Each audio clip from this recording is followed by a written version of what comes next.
संसारिणो मुक्ताश्च समनस्क मनस्कः संसारिणस्तस्थावरः पृथ्वी व्यप तेजो वायु वनस्पत्याः स्थावरः दयस्त्रशः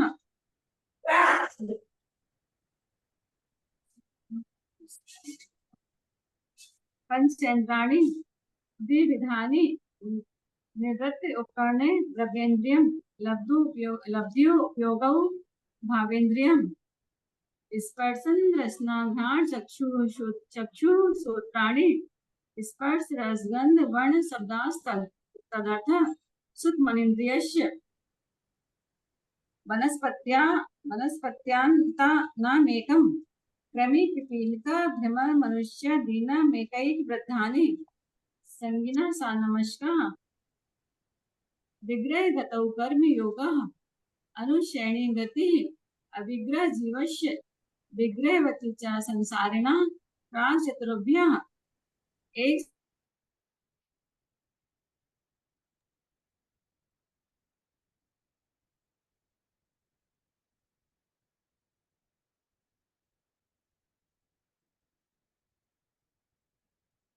मंगलाचरण के लिए सभी हाथ जोड़ लीजिए। नमो अरिहंताणम, नमो सिद्धाणम, नमो आयरियाणम, नमो उवज्झायाणम, नमो लोये सवसाहुणम, मोक्ष मार्गस्य नेतारम वेतारम कर्म भूभृताम ज्ञातारं विश्वतत्त्वानां वंदे तद्गुणलब्धये। तत्वार सूत्र जी ग्रंथ है, द्वितीय अध्याय है और द्वितीय अध्याय का अंतिम सूत्र है, जिसमें आयु किनकी आयु अपवर्तन रहित होती है यह यहाँ पर बता रहे हैं। तो इसका मुख्य सूत्र है 53 नंबर का सूत्र है, वो हम सभी पढ़ते हैं। इसके पहले यदि किसी ने सूत्र याद किए हों द्वितीय अध्याय के तो वो हैंड रेस कर सकते हैं।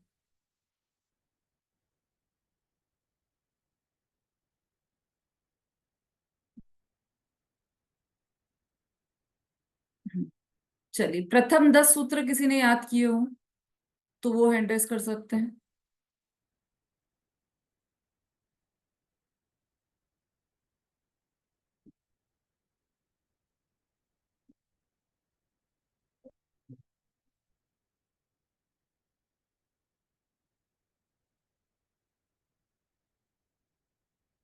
चलिए, कोई बात नहीं, सब याद कीजिएगा, बहुत इंपॉर्टेंट सूत्र हैं इस अध्याय के, तो आप सब जरूर याद कीजिएगा इसे। अभी हम हमारे विषय पर आते हैं। सूत्र नंबर 53 है, किनकी आयु अपवर्तन रहित है। अपवर्तन, जिसे सामान्य भाषा में अकाल मृत्यु कहा जाता है, वह किन किन की आयु ऐसी होती है जो अपवर्तन रहित हो, वह इस सूत्र में बताया है। सूत्र नंबर 53, औपपादिक चर्मोत्तम देहा संख्येय वर्षायुषो न पवर्त्यायुषः। औपपादिक चर्मोत्तम देहा संख्येय वर्षायुषो न पवर्त्यायुषः, मतलब उपपाद जन्म वाले देव और नारकी, चरम उत्तम देह वाले अर्थात उसी भाव में मोक्ष जाने वाले, और असंख्यात वर्ष आयु वाले भोग भूमि के जीवों की आयु अपवर्तन रहित है। इन तीन लोगों की आयु अपवर्तन रहित है, मतलब इन तीनों की अकाल मृत्यु नहीं होती, ये यहाँ पर स्पष्ट कर रहे हैं। तो किन किन की? उपपाद जन्म वाले, सबसे पहले औपपादिक ऐसा लिखा है ना, तो उपपाद जन्म वाले तो वो हम सब पढ़ चुके हैं। उपपाद जन्म वाले कौन कौन होते हैं? तो केवल देव और नारकी, ये दोनों ही उपपाद जन्म वाले होते हैं। तो ये दोनों की कभी भी अकाल मृत्यु नहीं हो सकती। वो जितनी आयु लेकर आए, मतलब उनकी आयु का अपवर्तन नहीं होगा। जितनी आयु लेकर आए हैं उतनी ही आयु पूरा वो उनकी आयु उनका आयु कर्म निरुक्रम ही रहेगा। तो जितनी आयु लेकर आए हैं उतने वर्ष तक ही वो जिएंगे। जैसे जो नारकी होते हैं, तो नरक का आपको सभी को पता होगी वह कथा, कि जो नरक में रावण का जीव और लक्ष्मण का जीव दोनों ही नरक में थे। तो जो सीता जी हैं उनका जीव देव में, स्वर्ग में देव बना है। तो जब उसने अपने अवधि ज्ञान से देखा कि राम लक्ष्मण और रावण दोनों ही नरक में हैं, तो वह पूर्व जन्म के मोहवश वहां नरक में पहुंची। तो उसने सबसे पहले क्या किया कि उसने, अरे लक्ष्मण, तुमने तो मेरी इतनी रक्षा की है और तुमने मेरे मेरे लिए इतना युद्ध लड़ा है और मेरे कारण ही समझो तुम नरक में आए हो। तो तुम यहाँ इतनी इतनी यहाँ पर विषमताएं हैं, इतनी यहाँ पर खराब स्थिति है, तुम यहाँ कैसे रहोगे? देखो, एक तरफ तो देखो खून की नदी बह रही है, इतनी गर्मी है, इतनी ठंड है यहाँ पर, और वृक्ष के पत्ते ऐसे हैं जैसे तलवार हो। तो हर जगह इतनी तकलीफ है यहाँ पर, तुम यहाँ कैसे रह सकते हो? चलो, तुम मेरे साथ चलो। तो चूंकि सीता जी का जीव विमान में आया था, तो उसने विमान में ले जाने के लिए लक्ष्मण को बोला कि चलो। तो लक्ष्मण बोला कि मैं कैसे आऊं? तो सीता जी ने क्या किया, क्योंकि देव देव था ना, देव देव का है, अब तो सीता रही नहीं, वो अब तो देव के रूप में है, देव है वो तो, जीव वही है लेकिन अब देव की पर्याय है। और देव की ताकत तो बहुत होती है, तो उसने अपने पूरे विशाल हाथों से लक्ष्मण के शरीर को उठाकर विमान में बिठाया कि चलो तुम मेरे साथ, यहाँ मत रहो। तो जैसे ही उसने उठाया लक्ष्मण को, तो वह शरीर बिखर गया, पूरा पूरा अलग अलग हो गया, जैसे पारा होता है ना, पारा, ये सब पूरा शरीर अलग अलग हो गया, पिघल के नीचे गिर गया। फिर उसने वापस कोशिश की, फिर वापस वह शरीर उसके हाथ में नहीं आ पाया, वो वहीं रह गया। तो दो तीन बार कोशिश की लेकिन वह शरीर वहां पर नहीं आ पाया, विमान में नहीं बैठ पाया। तब लक्ष्मण ने कहा कि अरे, जितनी आयु मैं लेकर आया हूं नरक की, तो वह मुझे आयु तो वह भोगना ही पड़ेगी, इसलिए तुम व्यर्थ प्रयास मत करो। और मैं नरक में ही अभी रहूंगा जब तक मेरी आयु है यहाँ पर। तो तुम जाओ और अपना आत्म कल्याण करो। तो सीता जी का जो जीव था, उसने फिर देखा कि उधर रावण का भी जीव है, उससे भी कहा कि चलो। फिर मतलब समझ में आ गया कि जा नहीं सकते, जितनी आयु लेकर आए हैं नरक की, वह नरक में इनको भोगना ही पड़ेगी। यह पॉसिबल नहीं है कि नरक में से इनको लेकर स्वर्ग में चली जाऊं, यह कभी भी पॉसिबल नहीं है। तो फिर उसने उन दोनों को वहां पर ही धर्मोपदेश दिया और उन दोनों ने सम्यक्त्व की प्राप्ति की। तो इस उदाहरण से हम कहना सिर्फ यह चाहते हैं कि नरक की आयु हो चाहे देव की आयु हो, जितनी भी आयु है उतना ही भोगना पड़ेगा। उसको कम नहीं कर सकते, उसको ज्यादा नहीं कर सकते, दोनों ही आयु। तो अपवर्तन रहित है। कौन से आयु की बात चल रही है यहाँ पर? जो भुज्यमान आयु है वह, क्योंकि जो बध्यमान आयु थी उसमें तो अपवर्तन हो गया था। जैसे सैनिक का हमने देखा कि उसने नरक की आयु बांधी थी 33 सागर की, और कितने, 84,000 वर्ष की आयु उसकी, है ना, वो उतनी ही रह गई उसकी आयु। तो वहां पर तो हो गया अपकर्षण, लेकिन चूंकि वह बुद्धिमान आयु थी, बध्यमान आयु थी, इसलिए वहां पर हो गया। अब ये बुद्धिमान आयु की बात है, तो बुद्धिमान आयु में जो भोग रहे हैं आयु, उसमें कभी भी नारकियों के और देवों के कभी भी अपकर्षण उत्कर्षण नहीं होगा। एक बात। दूसरी बात, जो चरम उत्तम देह वाले हैं, मतलब जो उसी भाव से मोक्ष जाने वाले हैं, चरम शरीरी, उनकी भी आयु का अपवर्तन नहीं होगा, है ना। उसका भी उदाहरण अभी आपको देंगे सब। मतलब जिन जो चरम शरीरी हैं, उन पे कितने भी उपसर्ग आए, तो ऐसा नहीं होगा कि उनका मोक्ष जाने से पहले ही देह छूट जाए, ऐसा नहीं होगा। तो वो जितनी आयु है उतना ही उनका रहेगा वहां पर। और तीसरे कौन बचे? असंख्यात वर्ष आयु वाले भोग भूमि के जीवों की आयु अपवर्तन रहित होती है। अब जैसे नारकी है ना, तो नरक में इतना कष्ट होता है, इतना कष्ट होता है कि नारकी तो आत्महत्या कर ले। जैसे मनुष्य गति में किसी को कष्ट सहन नहीं होता है तो वो आत्महत्या कर लेता है कि नहीं नहीं, अब मुझसे ये कष्ट सहन नहीं होता, मुझे बहुत मानसिक प्रताड़ना है, मुझे बहुत टेंशन है, मेरा इतना कर्ज चढ़ गया। हम आए दिन पेपर में पढ़ते रहते हैं, 3 लोगों ने आत्महत्या करी, 2 पति पत्नी ने मिलकर आत्महत्या कर ली। क्यों? क्योंकि इतना कर्ज चढ़ गया था कि अब उतर नहीं सकता था, और उनके कुछ पार नहीं पड़ते दिख रहा था, तो उन्होंने क्या किया कि दोनों ने ही जहर पी लिया और पत्र लिख गए कि बच्चे नानी के पास रहेंगे, ऐसा जो भी है। तो मतलब ये आए दिन हम पढ़ते रहते हैं, तो मनुष्य गति में तो ये संभव है कि उन्होंने विष भक्षण किया और आत्महत्या कर ली।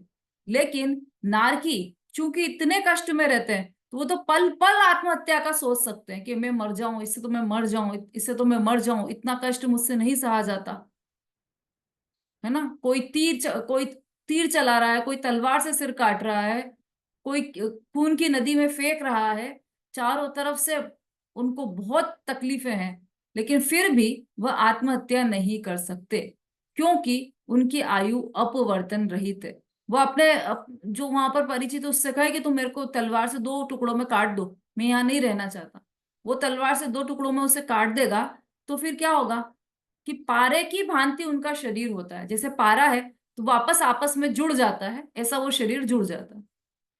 जैसे हमने पढ़ा ना, सेमर तरु दल जुत असी पत्र, तो उसके जैसे नदी में उसको लगा कि अरे बाप रे बाप कितनी गर्मी है यहाँ पर, वो बिल से गिरा, औंधे मुंह गिरा, और तहा भूमि पर सत दुख इसो, बिच्छू सहस डसे नहीं तिसो, हजारों बिच्छू के काटने से भी ज्यादा दुख उस भूमि के स्पर्श से हुआ। तो जैसे उसे वो स्पर्श हुआ, वो अरे बाप रे इतनी तकलीफ, चलो ये नदी, इसमें ठंडक मिलेगी, नदी में कूद जाता है। और नदी में तो क्या होता है कि वो तो खून पीप की नदी रहती है, और उसमें तो और ज्यादा जीव रहते हैं और चारों तरफ से उससे काट लेते हैं, वो नदी में से निकलकर फटाफट भाग कर आता है, चलो पेड़ की छाया में बैठ जाता हूँ। तो पेड़ की छाया में बैठता है, तो उसका एक पत्र, उसका एक पत्ता ऐसा गिरता है कि उसके शरीर के दो टुकड़े हो जाते हैं। अब सुनकर हमें क्या लगता है कि चलो अच्छा हुआ, दो टुकड़े हो गए, अब वहां से मर गया, अब वो नरक की जिंदगी से छुटकारा मिल गया। नहीं, ऐसा नहीं होगा, वो जो दो टुकड़े हुए हैं वो पारे की भांति वापस वो शरीर आपस में मिल जाएगा, और उसे अपना आयु कर्म पूरा वहां पर भोगना ही होगा, वहां पर आयु का अपवर्तन नहीं होता। ऐसे ही असंख्यात वर्ष आयु वाले भोग भूमि के जीवों की आयु भी ऐसी होती है कि वो बीच में विष भक्षण करके मर नहीं सकते, या कोई उन्हें मारे तो वो मर नहीं सकते। यह भोग भूमि वाले जीवों की आयु है। ठीक है, तो ये 3 पॉइंट्स इसमें है मुख्य। ये तीनों की ही आयु अपवर्तन रहित होती है। अब इस संबंध में कई प्रश्न कल भी आ रहे थे और हम पढ़ रहे थे, तब उन कई प्रश्नों का तो हमने निराकरण भी किया था। आज वापस उसको पढ़ते हैं और फिर आगे बढ़ते हैं। पढ़िए, नंदिता जी पढ़िए, टीका का आप फिर से पढ़िए पहला पॉइंट। जय मैं नहीं, मैं अभी किताब को हाथ नहीं लगा सकती, सूतक चल रहा है। ठीक है, ठीक है, हाँ पढ़िए सरिता जी। जय श्री राम दीदी। हम्म। दीदी पहला वाला ही पढ़ना है 8 कर्मों से। हाँ, एक बार इसको पुनः पढ़िए ताकि हम आगे हमारा क्लियर होता जाए। जी। 8 कर्मों में आयु नाम का एक कर्म है। भोग्यमान, भोगी जाने वाली आयु कर्म के रसखंड 2 प्रकार के होते हैं, सोक्रम और निरुक्रम। उनमें से आयु के प्रमाण में प्रति समय समान निषेध निर्जरित होते हैं। उस समय का आयु निरुक्रम अर्थात अपवर्तन रहित है, और जिस आयु कर्म के भोगने में पहले तो समय समय में समान निषेध निर्जित होते हैं, परंतु उसके अंतिम भाग में बहुत से निषेध एक साथ निरजित हो जाएं, उस निर्जरित, प्रकार निर्जरा होती है ना, ऐसा निर्जरित। निर्जरित हो जाए, उस प्रकार की आयु सोक्रम कहलाती है। आयु कर्म के बंध में ऐसी विचित्रता है कि जिसके निरुक्रम आयु का उदय हो, उसके समय समय समान निर्जरा होती है, उसके समय समय समान निर्जरा होती है, इसलिए वह उदय कहलाता है। और सोक्रम आयु वाले के पहले अमुक समय तो उपरोक्त प्रकार से ही निर्जरा होती है, तब उसे उदय कहते हैं। परंतु अंतिम अंतर मुहूर्त में सभी निषेध एक साथ निर्जरित हो जाते हैं, इसलिए उसे उदीर्णा कहते हैं। वास्तव में किसी की आयु बढ़ती या घटती नहीं है, परंतु निरुपक्रम आयु का सोपक्रम आयु से भेद बताने के लिए सोपक्रम आयु वाले जीव को अकाल मृत्यु हुई ऐसा व्यवहार से कहा जाता है। देखो इसमें समझ में आ गया उदय क्या है, उदीर्णा क्या है। जो निरुपक्रम आयु है, निरुपक्रम जो मतलब जो आयु नाम का जो कर्म है, उसमें जो निरूपक्रम हुआ है वह तो हो गया उदय, और जो सोपक्रम हुआ है वह हो गई उदीर्णा। इतना तो अपन कल समझ चुके हैं ये सब, है ना। चलिए इस पैराग्राफ में कोई प्रश्न तो नहीं है किसी को, तो फिर हम आगे बढ़ते हैं।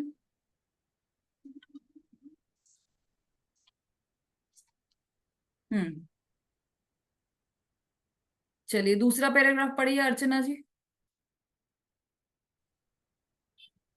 उत्तम अर्थात उत्कृष्ट चरम देह उत्कृष्ट होती है, क्योंकि जो जो जीव केवल ज्ञान पाते हैं उनका शरीर केवल ज्ञान प्रकट होने पर परम औदारिक हो जाता है।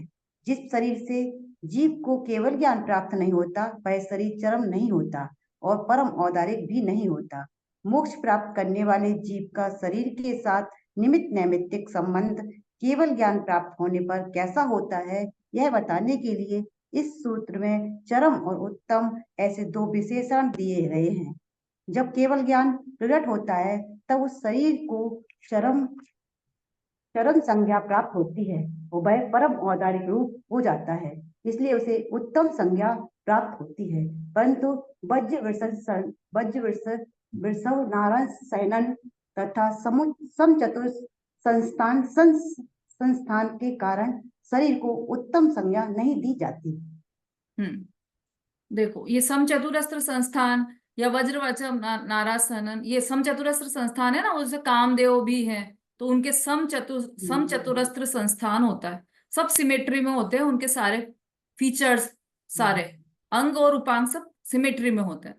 तो ये समचतुरस्त्र संस्थान उनको भी होता है, लेकिन उसके कारण उनको उनके शरीर को उत्तम संज्ञा नहीं दी जाती। उत्तम संज्ञा किस लिए दी जाती है कि जिस शरीर से वो मोक्ष प्राप्त करने वाला है, ऐसे चरम शरीर को उत्तम संज्ञा दी जाती है। ठीक है, ये कल भी समझ लिया था हमने।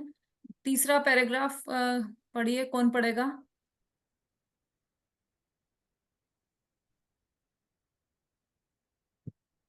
हाँ सुषमा जी पढ़िए। देवी जैचनेन। तीसरा है सौप कर्म कदली घात अर्थात वर्तमान के लिए अपवर्तन होने वाली आयु वाले के बाहे में विश्व वेदना, रक्तक्षय, भय, शस्त्राघात, श्वासावरोध, अग्नि, जल, सर्प, अजीर्ण भोजन, वज्रपात, सूली, हिंसक जीव, तीव्र भूख या प्यास आदि कोई निमित्त होते हैं। कदली घात के अर्थ के लिए अध्याय 4 की सूत्र 29 की टीका। सोपक्रम कदली घात का है, एक ही बात है, और वही मतलब अपवर्तन, तीनों एक ही बात है। वर्तमान के लिए अपवर्तन होने वाली आयु वाले के बाह्य में क्या क्या निमित्त हो सकते हैं? यदि उसने विष खा लिया है, या उसको कोई तीव्र वेदना हुई उससे वो मर जाए, या फिर उसका पूरा ब्लड निकल जाए, या फिर उसको डर लग जाए, या किसी ने शस्त्र से उसको मार दिया हो, या उसकी श्वास रुक जाए, या अग्नि में जल जाए, या पानी में डूब जाए, या सर्प उसे काट ले, या फिर अजीर्ण भोजन मतलब एक्स्ट्रा भोजन कर ले, उसके कारण भी उसकी मृत्यु हो सकती है। वज्रपात भी हो सकता है, बिजली गिर जाए, और या सूली चढ़ा दिया जाए उसे, या फिर कोई हिंसक जीव, कोई शेर आ जाए या हाथी के कारण वो मर जाए। तीव्र भूख हो, खाना ही नहीं मिला हो कई दिनों से, तो तीव्र भूख के कारण भी वो मर सकता है। या फिर तीव्र प्यास हो, पानी नहीं मिल रहा हो उसे, वो प्यास से भी, प्यास का तो अपने को पता है, वो सेठ जी थे जो जिनकी सेठानी दीपक में जल वो तेल डालती जा रही थी और उनको प्यास लग रही थी, तो प्यास से उनकी मृत्यु हो गई थी। ऐसे सबके उदाहरण सबको पता है। तो ये सब कई ऐसे और भी कई निमित्त होते हैं। कोई ऊपर की मंजिल से कूद जाए या गिर जाए गलती से, तो भी उसकी मृत्यु हो जाती है। कोरोना आ जाए तो कोविड से किसी की मृत्यु हो जाती है। ये सब कारण हो सकते हैं, ये सब निमित्त होते हैं। ठीक है, तो ये सब निमित्त किसमें होते हैं?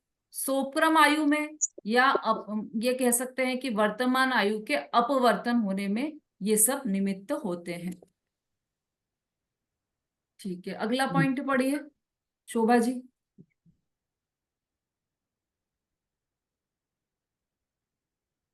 हाँ, अनम्यूट कीजिए। कुछ अंतःकृत केवली ऐसे होते हैं कि जिनका शरीर उपसर्ग से विदीर्ण हो जाता है, परंतु उनकी आयु अपवर्तन रहित है।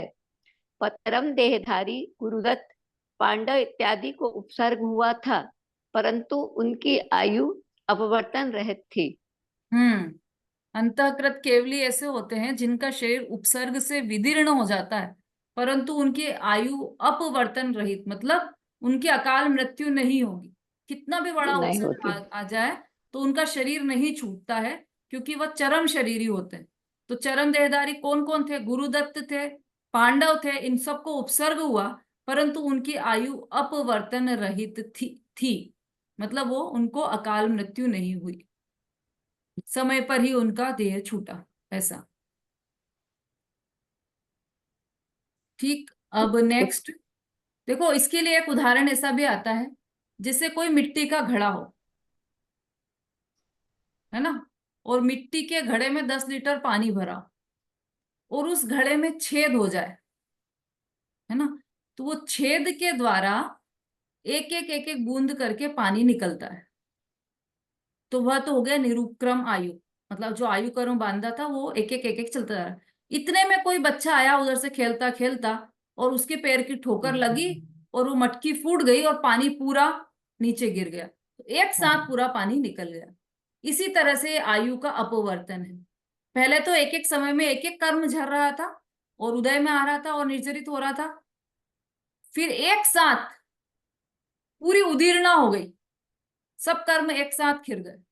तो यह इस तरह से आयु का अपवर्तन हुआ। अब इसमें क्या होता है कि जैसे उस घड़े में एक छेद था, है ना, मिट्टी के घड़े में 10 लीटर पानी था, और उस घड़े में एक छेद था, तो उस छेद में से एक एक बूंद करके आ रहा था। तो कोई वहां पर बैठा था, पंडित जी या कोई गणितज्ञ बैठा था, उनसे पूछा कि ये घड़ा कितनी देर में खाली होगा। तो उनने काउंटिंग की, जोड़ बाकी लगाए, और देखा कि 1 घंटे में इसमें से 50 बूंदे निकली। तो इस तरह से ये 10 घंटे में पूरा पानी इसका खाली हो जाएगा। तो उन्होंने किसी ने उनसे पूछा कि ये घड़ा कितनी देर में खाली होगा, इस घड़े का पानी कब तक निकलेगा इसमें से पानी? उन्होंने कहा 10 घंटे में। तो उनका कहना बिल्कुल सही था, लेकिन उसी समय यदि किसी अवधि ज्ञानी से अपन पूछें कि ये घड़ा का पानी कितनी देर में खत्म होगा, तो उन्होंने कहा कि 2 घंटे में। अब दोनों ही अपनी अपनी जगह पर सही है। उन्होंने गणित के हिसाब से ये आंसर दिया था कि 10 घंटे में पूरा होगा, और इन्होंने अपने ज्ञान के आधार पर, अवधि ज्ञान के आधार पर, कि 2 घंटे बाद एक बच्चा आएगा और उसके पैर से ठोकर लगेगी और पूरा पानी गिर जाएगा, तो उस ज्ञान के आधार पर इन्होंने बोला कि 2 घंटे में यह पानी निकल जाएगा। तो दोनों ही अपने अपनी जगह सही है। इसी तरह से जब ये अकाल मृत्यु या अपवर्तन, आयु का अपवर्तन होता है, तब क्या होता है कि केवल ज्ञानी के ज्ञान में तो यह स्पष्ट है कि इतने बजकर इतनी मिनट पर इसकी आयु क्षय हो जाएगी, आयु कर्म पूरे क्षय हो जाएंगे और ये इसका देह विलय हो जाएगा। लेकिन केवल ज्ञानी से पूछेंगे तो वो यही बोलेंगे कि ये 30 वर्ष की आयु में इनका देह विलय हो जाएगा।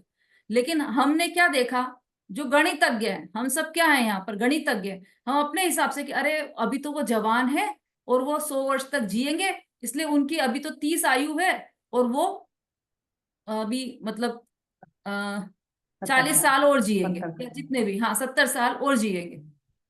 तो उनसे पूछा कि इनकी आयु कितनी है, तो उन्होंने बोला कि और बिल्कुल स्वस्थ है, एकदम फिट है ये, तो इनकी आयु तो 100 है। किसने बोला?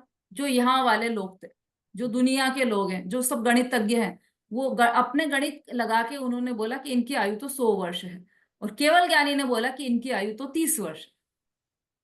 तो ये इनकी दृष्टि से सही है क्योंकि इन्होंने अपना अनुमान लगाया है, लेकिन केवल ज्ञानी तो प्रत्यक्ष देख रहे हैं, तो उनकी तो वो केवल ज्ञानी के ज्ञान के हिसाब से उनकी आयु 30 वर्ष ही है।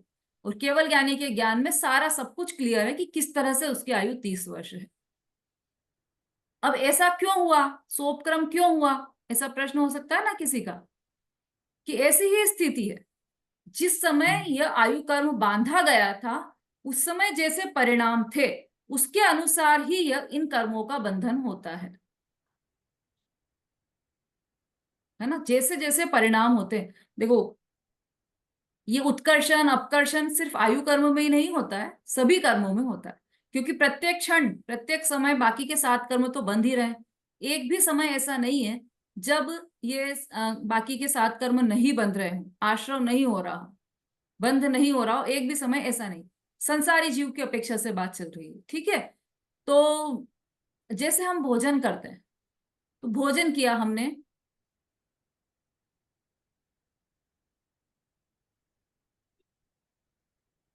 तो भोजन करने के बाद हमने जो भोजन का एक कोर भी खाया, एक ग्रास भी खाया, हमने भोजन किया, तो वो भोजन में उस भोजन का उसी भोजन में से कुछ हिस्सा रक्त रूप हो जाता है, कुछ हिस्सा हड्डी रूप हो जाता है, कुछ हिस्सा मल रूप होता है, कुछ हिस्सा मूत्र रूप होता है, कुछ हिस्सा पस रूप होता है।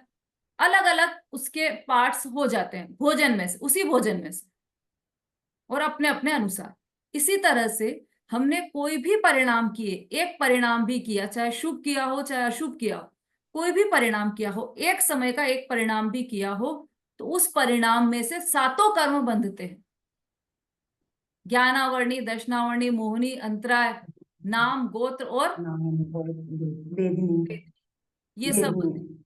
आयु कर्म तो एक ही बार बनता है, आयु कर्म हमेशा नहीं बन रहा है। अधिक से अधिक मतलब इसके जीवन में 3 समय आते हैं जब ये बन सकता है, और उन 3 समयों में नहीं बंधे तो फिर चौथे समय में, अंतिम समय में बनता है। तो आयु कर्म का अलग हिसाब है। लेकिन ये जो एक परिणाम हम कर रहे हैं, एक परिणाम, उससे 7 ही कर्म बंध रहे हैं, और उन 7 ही कर्मों के बंधने में उत्कर्षण अपकर्षण उदय सब चलता है ना। कुछ ऐसे तीव्र परिणाम पाप के परिणाम किए तो उससे इतना बंद हो गया, ऐसा पाप का बंद हो गया।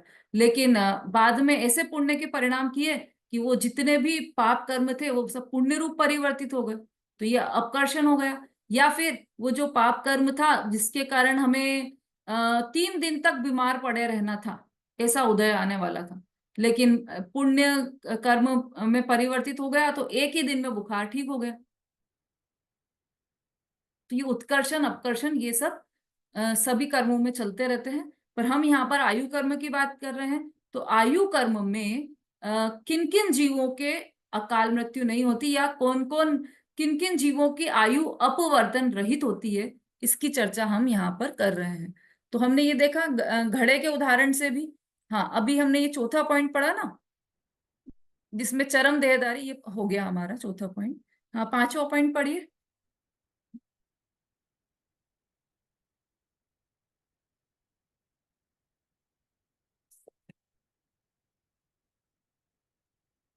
संगीता जी।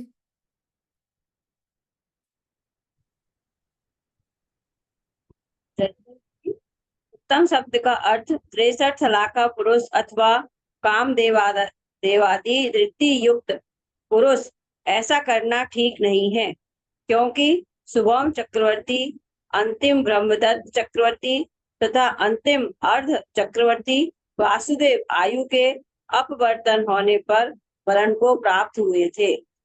हाँ, मतलब सभी 63 साल का पुरुष का चरम शरीर हो यह आवश्यक नहीं है, क्योंकि उनका उत्तम शरीर नहीं कहलाएगा। क्योंकि शुभोम चक्रवर्ती का तो सबको पता है कहानी, क्या हुआ था शुभोम चक्रवर्ती के साथ, किसी को याद है कहानी? संगीता जी। हाँ हाँ दीदी, उन्होंने वो कार्बन लिखा था पानी पर और पैर से मिटाया था, उसके फल में क्या हुआ? उन्हें नरक गति की प्राप्ति हुई थी। कहाँ की? नरक की प्राप्ति हुई थी, नरक गति में गए थे ना वो। हाँ, नरक में गए थे। तो वो, जबकि वो तो चक्रवर्ती थे, तो फिर भी वो अंत में मरण को प्राप्त हुए, तो उनका शरीर उत्तम नहीं कहलाएगा। सभी चक्रवर्तियों का शरीर उत्तम हो यह आवश्यक नहीं है।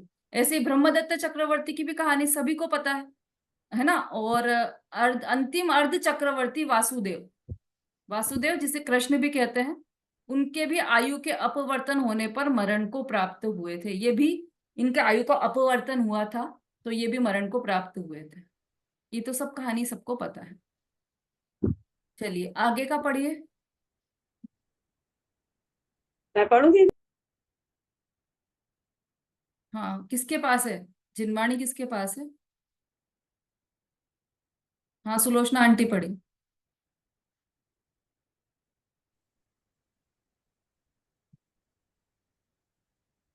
जय जिनेन्द्र की। हम्म। भरत और बाहुबली तद्भव मोक्षगामी जीव हुए हैं, इसलिए परस्पर लड़ने पर भी उनकी आयु बिगड़ सकती नहीं, ऐसा कहा है। वह बताता है कि उत्तम शब्द का तद्भव मोक्षगामी जीवों के लिए ही प्रयोग किया गया है। देखो, भरत और बाहुबली की लड़ाई हुई थी दोनों की, पर दोनों ही दोनों का ही ऐसा था कि भाई इनकी आयु का क्षय नहीं हो सकता, कितना भी लड़ ले इनकी आयु का क्षय नहीं होगा। तो क्यों कहा गया ऐसा? क्योंकि वो तद्भव मोक्षगामी, तो पक्का था उनका कि मोक्ष जाने ही वाले हैं, इसलिए इनकी आयु कुछ भी नहीं, इनके आयु का बिगाड़ नहीं हो सकता। इसका मतलब ये है कि जो इसमें उत्तम शब्द आया सूत्र में, सूत्र में जो उत्तम शब्द आया है उसका अर्थ है कि तद्भव मोक्षगामी। ठीक है। हाँ, अगला पढ़िए। सभी सकल सकल चक्रवर्ती और अर्ध चक्रवर्ती अनवर्तन आयु वाले होते हैं, ऐसा नियम नहीं है। ठीक है। और पढ़िए। आठवां, सर्वार्थ सिद्धि टीका में श्री पूज्यपाद आचार्य देव ने उत्तम शब्द का अर्थ किया है, इसलिए मूल सूत्र में वह शब्द है यह सिद्ध होता है। श्री अमृतचंद आचार्य देव ने तत्वार्थ के दूसरे अध्याय की 135वीं गाथा में उत्तम शब्द का प्रयोग किया है। वह गाथा निम्न प्रकार है। देखिए गाथा पढ़ते हैं अपन। असंख्येय समायुक्ताश्चरमोत्तम मूर्तयः देवाश्च नारकाश्चेषाम् अप मृत्युर्न विद्यते। ये तत्वार्थ सार की गाथा है ना। तो इसमें भी उत्तम शब्द का अर्थ तद्भव मोक्षगामी, उन्हीं को लेना। उत्तम शरीर उन्हीं के कहा जाता है जो तद्भव मोक्षगामी होते हैं। ठीक है। अब ये तो हमने इसमें से पढ़ा। अभी थोड़ा सा तत्वार्थ मणि प्रदीप में से हम देख लेते हैं, इसमें थोड़ा और सरल करके उदाहरण के माध्यम से समझाया है।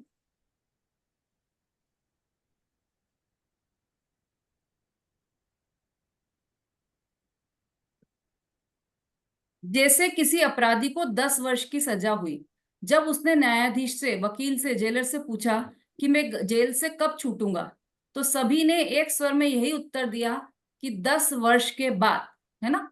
कोई कैदी था, उसको 10 वर्ष की सजा हुई, तो उसने बोला अच्छा मैं कब छूटूंगा, तो सबने कहा कि 10 वर्ष के बाद। फिर क्या हुआ? जब किसी भविष्य ज्ञानी से पूछा गया तो वह यह भी कह सकता है कि 5 वर्ष बाद। सब तो कह रहे हैं 10 वर्ष बाद छूटोगे, और उस भविष्य ज्ञानी ने कहा कि 5 वर्ष बाद छूट जाओगे। कैसे? क्योंकि उसे पता है कि 5 वर्ष बाद राजा के पुत्र का जन्म होगा और उसकी खुशी में सभी कैदी छोड़ दिए जाएंगे और यह भी छूट जाएगा, है ना। तो न्यायाधीश का कथन फैसले में दी गई सजा के आधार पर है और भविष्यवक्ता का कथन वास्तविकता के आधार पर है, अतः वह वास्तविक है। और न्यायाधीश का कथन कैसा है? सापेक्ष है, अपेक्षा सहित है।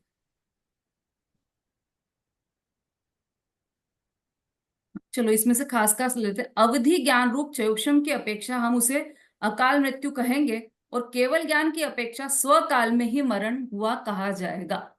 किसी का भी मरण हुआ हो तो हम अपने ज्ञान के आधार से ऐसा कहते थे कि अकाल मृत्यु है, लेकिन केवल ज्ञान के हिसाब से तो वह स्वकाल में ही मृत्यु होगी।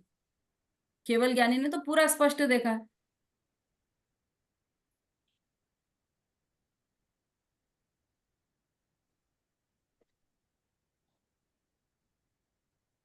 अब ये जो सूत्र है हमारा, इसमें अकाल मृत्यु की चर्चा तो इसलिए की है हमने क्योंकि इसमें से अर्थ निकाला जाता है ऐसा, इसलिए। बाकी इस सूत्र में कोई उसके अकाल मृत्यु शब्द भी नहीं आया, ये तो आयु का अपवर्तन हुआ है। तो लोग ऐसा कहने लगे कि अकाल मृत्यु होती है, और वास्तव में अकाल मृत्यु होती है ऐसा लोक की अपेक्षा से तो कह सकते हैं, लेकिन केवल ज्ञानी के ज्ञान में तो वह भी सब स्पष्टता अनादि से उनके ज्ञान में परिलक्षित हो रहा था। इसलिए अकाल मृत्यु वास्तव में कोई अकाल मृत्यु नाम की कोई वस्तु होती नहीं है, सभी मृत्यु स्वकाल में ही होती है, ये सिद्ध करना है यहाँ पर। तो यहाँ पर तो केवल अपकर्षण की चर्चा है कि किस तरह से कर्मों का अपवर्तन होता है, उसकी चर्चा इस सूत्र में की गई है। ठीक है, तो वास्तव में क्या है फिर? जीवन मरण सुख दुख जिस रूप में केवल ज्ञानी के ज्ञान में आए हैं, उसी रूप में स्व समय में ही होते हैं। कौन टाल सकता है